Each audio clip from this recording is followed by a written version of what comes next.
agree. I said, thank God, great, but with some exceptions. So twice you've described US presidents making decisions and then being undercut by their agency heads. So it sounds like you're describing a system that's not run by the people who were elected, in your telling. That's right, that's right. In the end, they just told us to get lost. I'm not going to tell you the details because I think it's incorrect. After all, it was confidential conversation. But our proposal was declined, that's a fact. It was right then when I said, look, but then we will be forced to take countermeasures. We will create such strike systems that will certainly overcome missile defense systems. The answer was, we are not doing this against you, and you do what you want, assuming that it is not against us, not against the United States. I said, okay. Very well.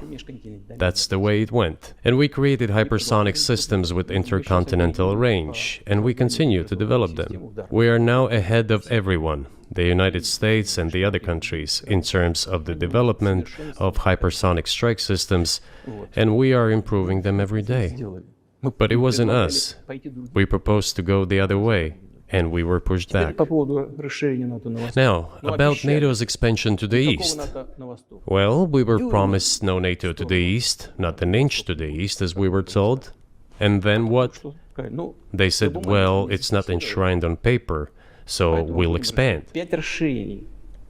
So there were 5 waves of expansion, the Baltic states, the whole of Eastern Europe, and so on.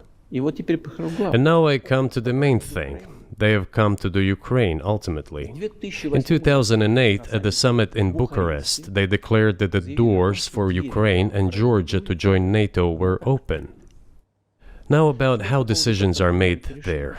Germany, France seem to be against it, as well as some other European countries.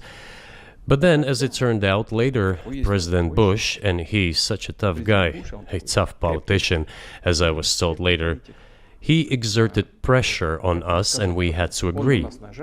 It's ridiculous, it's like kindergarten. Where are